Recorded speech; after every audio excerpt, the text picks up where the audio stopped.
But what does this mean for you or me? Jonathan Davis is on the line. He's an economist and wealth advisor and joins us now. Good morning to you.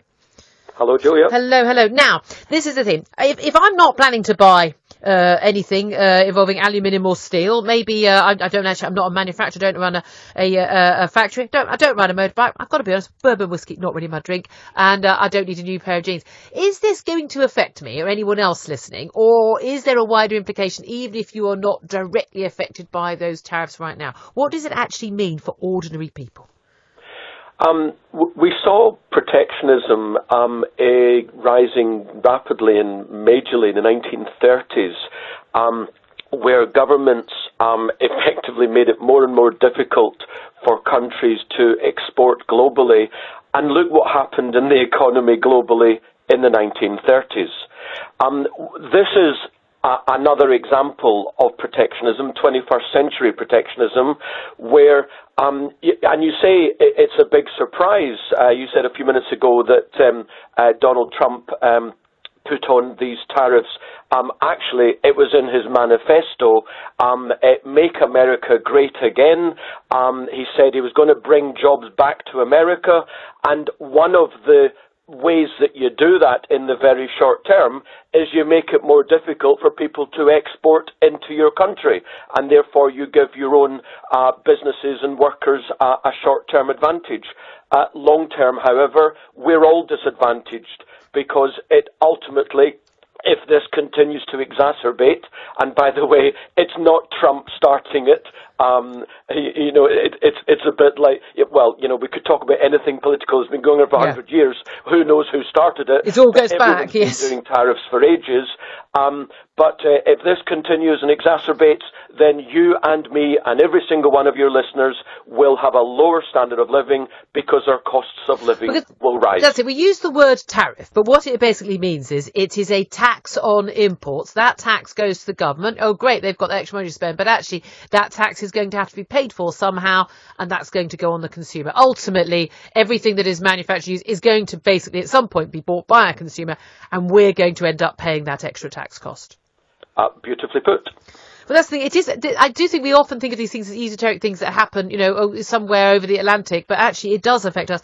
Now, it's interesting what the EU has chosen to retaliate on, particularly key American exports. And I very much felt that was sort of a PR exercise. It was something for the American public to get to grips with. They know you can picture blue jeans and motorbikes and bourbon whiskey. Everyone knows there's a big American, Harley Davidsons and Levi jeans, the Jack Daniels. These are big American products, big American brands. Was that more about really getting ordinary Americans to sit up and take notice and perhaps harangue their congressman about it? Or was this about actually getting the same sort of sums back? Because I know, certainly for us, I think steel tariffs or aluminium tariffs, it's going to cost an extra $300 million or something, but it's not in the billions. It doesn't sound like it's something huge for us to worry about at this stage.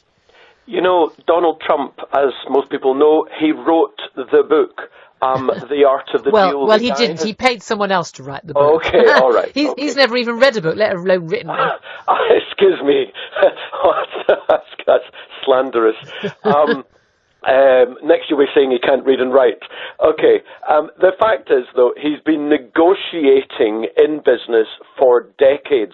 He is the consummate negotiator. He wins some, he loses some. My own view is that since he became president, he's been winning more than he's been losing. With this particular thing, he's saying to China, the EU, Canada, Mexico, whomever, he's saying enough's enough. You guys have been taking advantage of us, the American people. We want to redress the balance.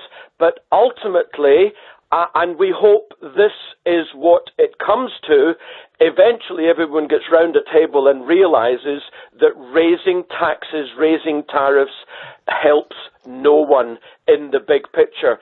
And sure enough, we seem to have a major win already. Just 2 days ago, the chief executives of Daimler-Benz, as in Mercedes, BMW and Volkswagen Audi Group, have had a discussion with the US ambassador in Berlin, and they are wanting Angela Merkel to press for 0% tariff on cars. Well, if that's not a huge win, and I would suggest to you the chief executives of those companies would not be putting that out there unless they've already got an okay from Angela Merkel. So maybe the big picture is that with his negotiation stance, that of course the mainstream media says, oh, he's throwing his toys out the pram again. Actually, what he's doing is saying, this is going to hurt us all. However, this is my position.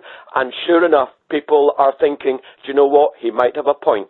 Yeah, indeed. I mean, what's interesting, of course, is we say about, where did this point start? Because, again, not every country trades on free trade terms. So, again, everyone forgets that the EU, it's about free trade. No, it's not. It's about a customs union. And there are tariffs on many, many goods coming in and out of the EU. Can I just make from outside. One point about that? Yes, please do. Absolutely. That's a point I've made time and time again, that we in Britain, we could have cheaper food.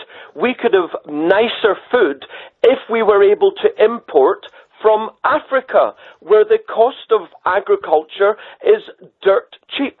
But these poor farmers in Africa cannot export into the EU because of the massive tax tariffs. Yeah, I mean, exactly. It seems to be very basic. But let's go back just very briefly. China has been a big issue, and we've seen this, with steel plants closing down in Britain and the like. That China is a huge economy. It's a huge country, huge natural resources.